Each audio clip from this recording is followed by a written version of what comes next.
Tension préélectorale, Conseil constitutionnel, État, opposition, presse. Où est l'anguille sous roche? Chronique signée Mariam Bint Ali. Lesquels nous mentent, lesquels nous divertissent et lesquels font semblant? Les couleurs annoncées en ces moments préélectoraux au Sénégal sont pâles. Des discours superflus, contradictoires, qui dénotent des expressions martiales, des bras de fer et du laisser-passer. Ceci résume le Sénégal actuel en prélude aux joutes électorales.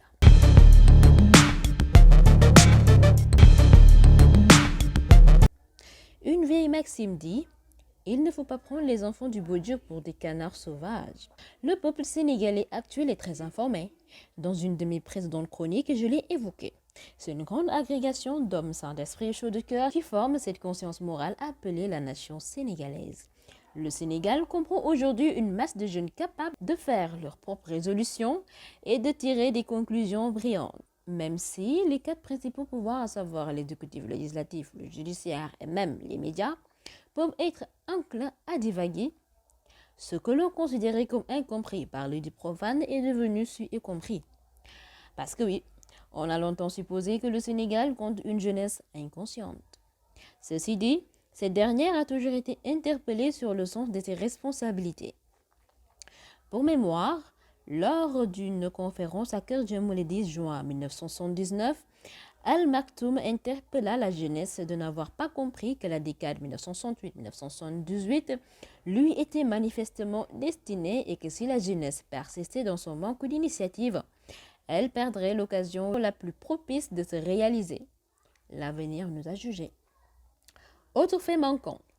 Abdou Diouf avait dit précisément le 28 février 1988 lors des campagnes électorales pour les présidentielles et les législatives que la jeunesse sénégalaise est malsaine, vu l'incivisme qui était légion vers les années 90.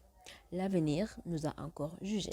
Ce 20 juin, le président Ousmane Sonko fait allusion à un cycle d'humanité qui apparemment se renouvelle après des années-lumière.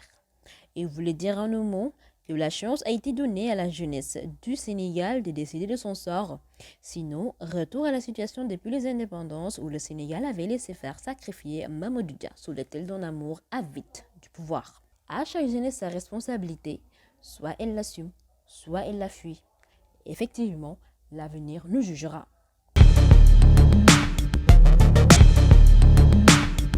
Dans une démocratie, il ne peut y avoir d'espace plus inquiétant que de vouloir à tout prix éliminer les hommes qui incarnent les aspirations réelles des masses, aspirations qui font de cette même démocratie un élément sûr de développement. La tenue des législatives du 31 juillet prochain met le Sénégal sans dessous.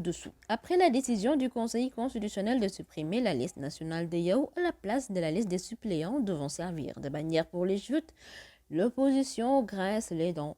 De leur avis, les 7 sages, avec la complicité du gouvernement et de son ministre de l'Intérieur, ont manœuvré pour éliminer d'office cette liste de l'intercoalition qui, de l'avis de l'opposition, représente une menace pour le régime actuel. Sentant une démocratie en pleine décadence, l'opposition réagit. À la moindre occasion, elle bat le macadam. Une liberté qui lui est bien permise par l'article 10 de la Constitution. Récemment, ce droit leur a été confisqué sous prétexte de propagande à la veille des législatives.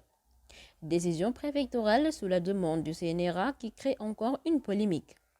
Selon le journaliste Daoudemine, le gouverneur Al-Hassan Sall fait une amalgame. Selon le journaliste, la loi du CNRA datant de 1996 s'adresse uniquement aux médias en période préélectorale sur une interdiction de propagande politique. Ce silence tout azimut des acteurs de la presse pour désavouer le préfet énonce clairement que la presse fait profil bas sur cela. Sinon, ma question est, à quel niveau de neutralité on se situe qui nous empêche de réprimer cette décision injuste et antidémocratique? Pire, la presse locale au lendemain des manifestations du 17 juin a parlé de la maîtrise des forces de l'ordre et de la neutralisation des opposants bunkerisés chez eux. À quel moment cette manifestation est une réussite pendant que 3 mois sont décomptés? Il a suffi maintenant qu'un reportage de la presse étrangère comble ce grand vide que la presse sénégalaise a laissé. Une rétrospective s'impose sur le fondement et les valeurs d'une presse neutre, mais véridique et qui informe juste et vrai.